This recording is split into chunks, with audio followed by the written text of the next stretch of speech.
Today we close Genesis chapter 39 by reading from verses 21 to 23. As you know, Joseph was thrown into prison.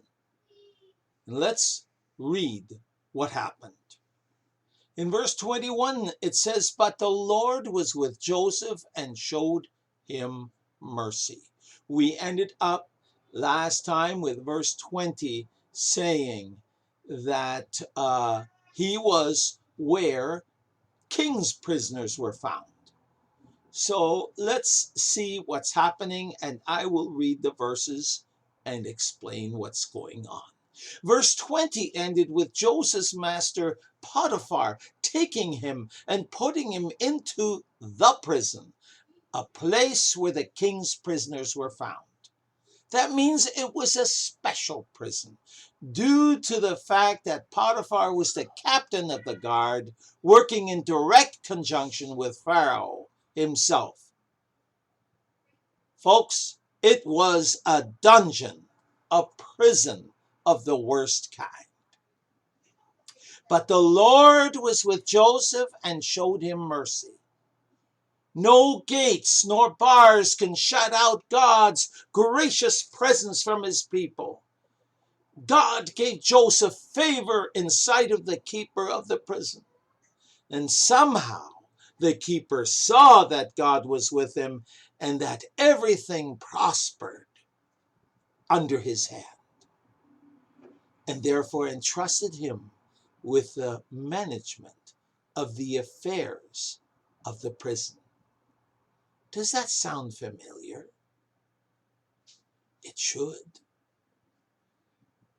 And the keeper of the prison committed to Joseph's hand all the prisoners that were in the prison.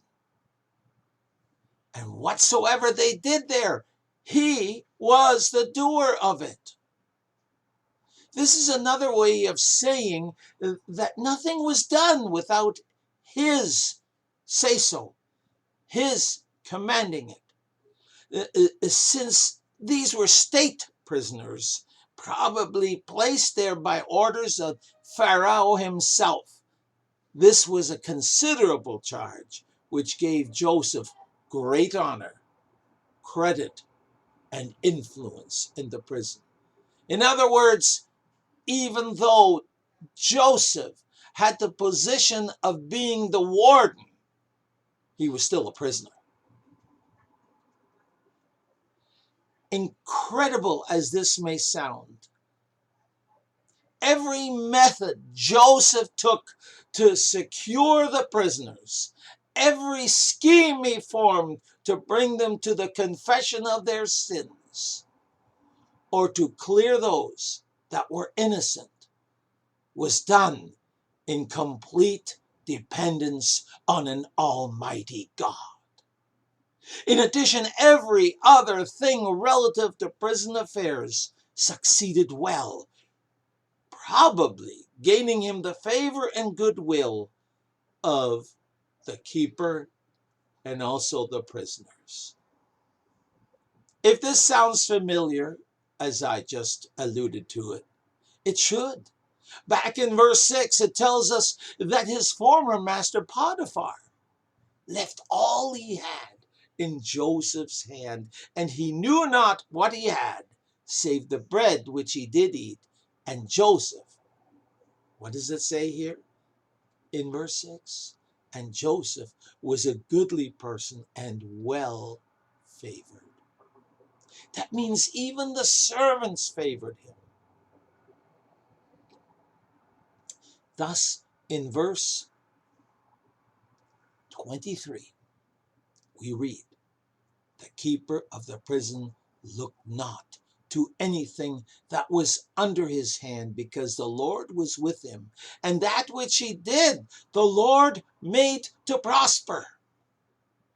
Under the hand of Joseph, the prison keeper did not have to worry about anything. Joseph's reports were done so efficiently. Remember, he did reports for his dad when he was a shepherd boy.